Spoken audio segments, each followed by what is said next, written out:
Bonjour, ici Gilles Cusin. Dans cette courte vidéo, je vous propose de découvrir les fonctionnalités du logiciel Digistel. Cette vidéo se décompose en deux parties. La première partie traite du scannage en 2D et 3D du modèle Duo. Vous aurez aussi une brève présentation des différentes fonctionnalités du logiciel Digistel. Et dans la partie 2 de la vidéo, nous allons voir un cas concret en réalisant un châssis Duo avec deux crochets avec Takeo Cluso ainsi que deux selles postérieures. Bonne découverte et à tout à l'heure. Donc une fois que le scannage en 3D est fini, on va importer le fichier dans Digistel. Donc on ouvre le bon fichier, le modèle Duo, ouvrir. Ensuite on va pouvoir donc visualiser le modèle.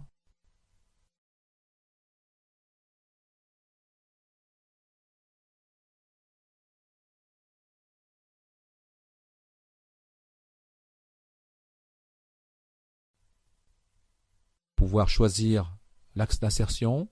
Donc on peut le faire avec le clavier, on peut donc orienter le modèle de façon idéale par rapport à l'axe d'insertion choisi. Voilà. On va ensuite mettre la cire de dépouille qui va se faire automatiquement. On choisit une angulation de 5 degrés, je crois là ici. Et donc le modèle est mis de dépouille à 5 degrés.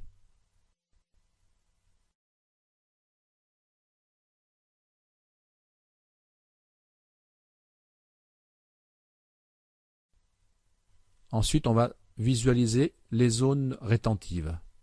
Donc on vient enlever un peu de cire au niveau de la ligne du plus grand contour et créer la zone rétentive, le tiers rétentif du crochet.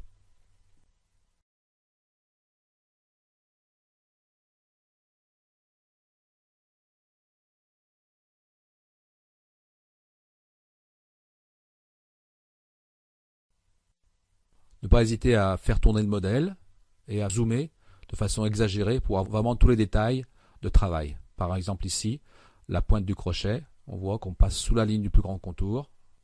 On vient ici voir la zone de sustentation du crochet. La tige bleue représente l'axe d'insertion choisi.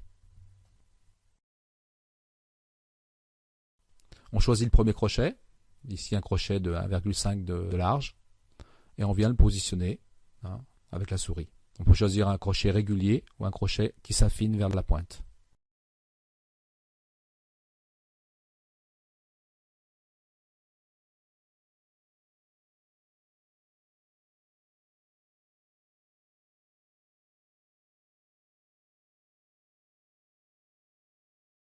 La mise en place du crochet, on peut l'élargir si besoin est, selon sa longueur, et on vient déplacer la ligne de rétention, enfin la partie rétentive du crochet. On valide.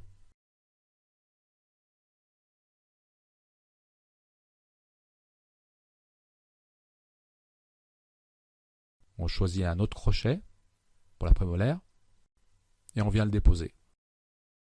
On fait le tour de la dent.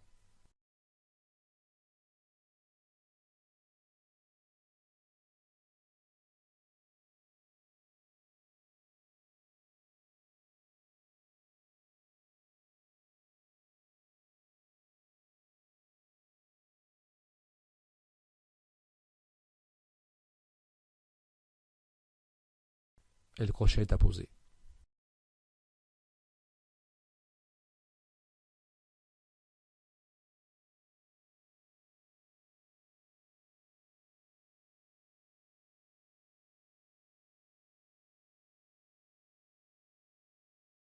On fait une barre de liaison entre le crochet et la plaque squelettée.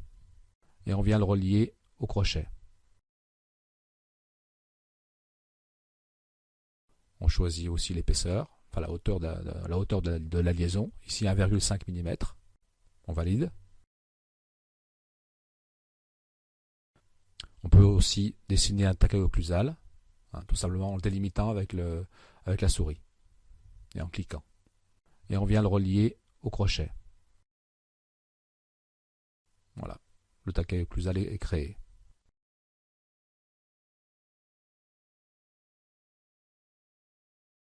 mise en place de la deuxième liaison entre le crochet sur 14 et la plaque.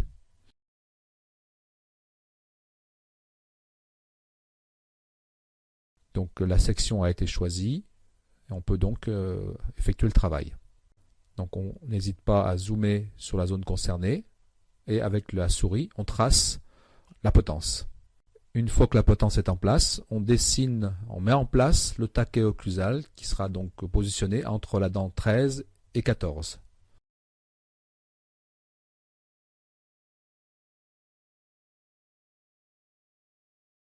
Voilà, c'est fait.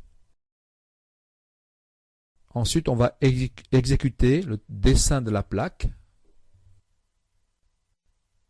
Le parti pris a été de respecter l'ancien tracé.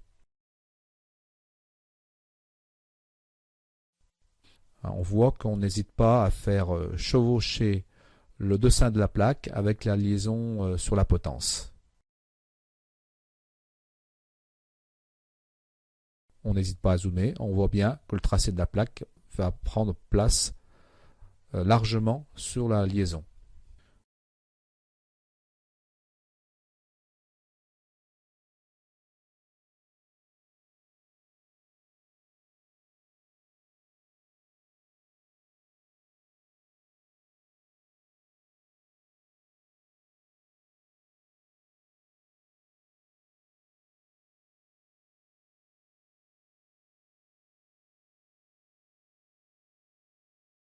Donc le tracé s'effectue en déplaçant la souris et en cliquant des points environ tous les 2-3 mm.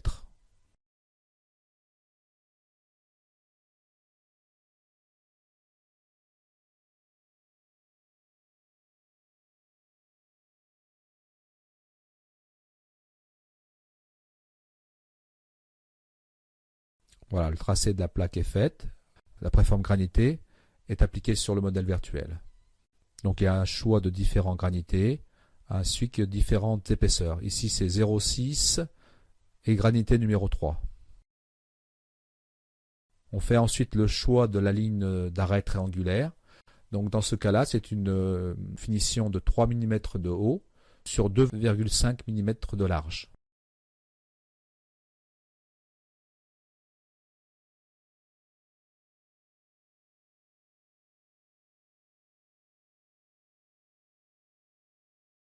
Voilà, on déplace la ligne d'arrêt triangulaire et on la fait revenir sur l'aisselle.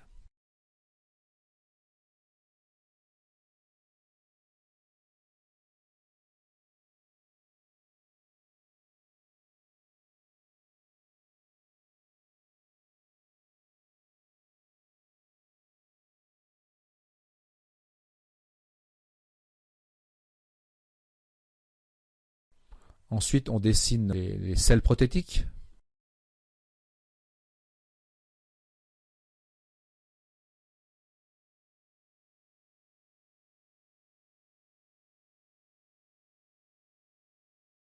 On choisit ensuite le type de rétention. Ici, c'est une grille numéro 1 avec des trous de 3 mm de diamètre, des rétentions de 3 mm de diamètre. Ensuite, on vient choisir l'orientation des rétentions.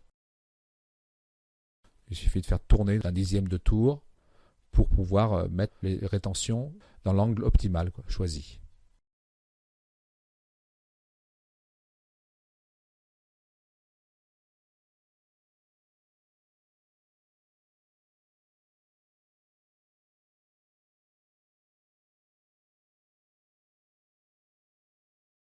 On opère de la même façon sur le segment postérieur gauche, ligne de transition.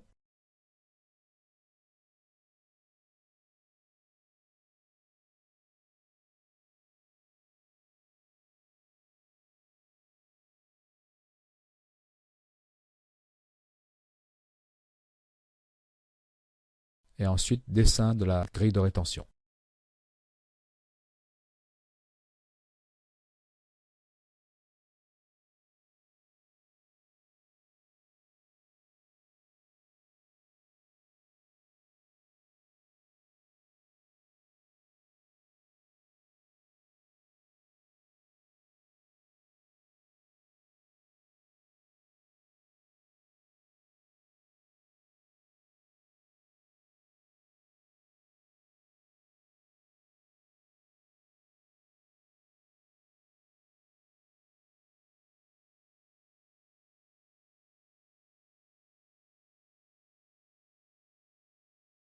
Ensuite, on vient jouer avec les fonctions lissage et ajout de matière.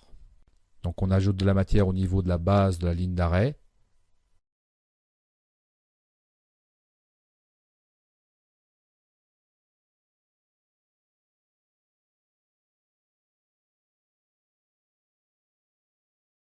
Entre le crochet et la plaque granitée.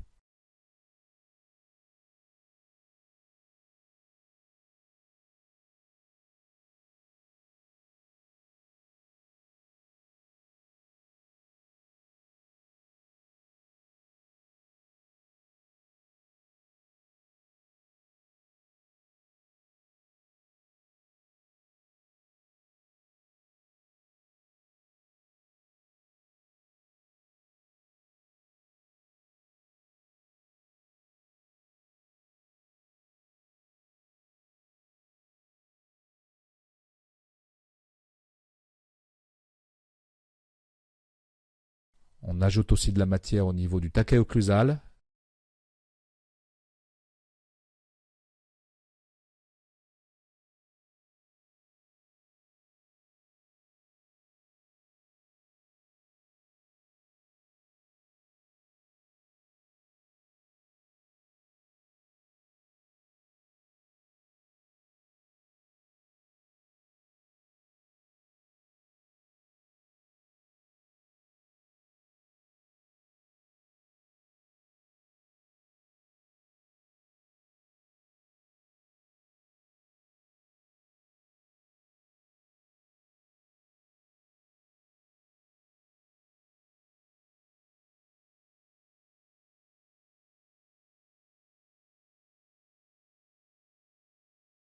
Ensuite, on utilise la fonction lissage sur la ligne externe de la plaque, ainsi que la ligne de finition du voile du palais.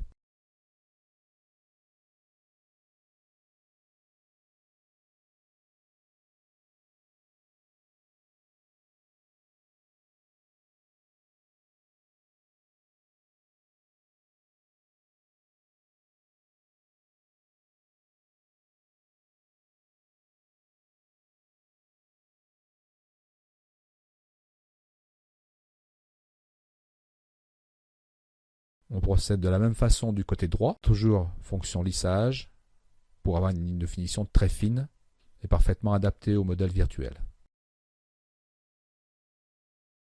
Une fois terminé, on sauvegarde le modèle en créant ou non les tiges de coulée. Le logiciel le propose de façon automatique.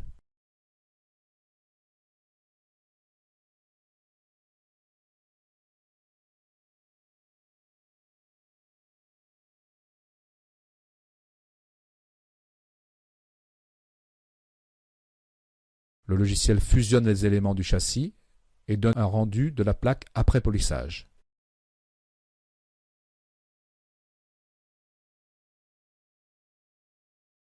On peut jouer aussi avec la fonction polissage sur l'intrado de la plaque. La plaque redevient en mode cire et on vient donc atténuer des zones qu'on n'aura donc pas à faire lorsque la plaque sera coulée en métal. Toujours plus facile de le faire dans la plaque en cire que dans la plaque en métal.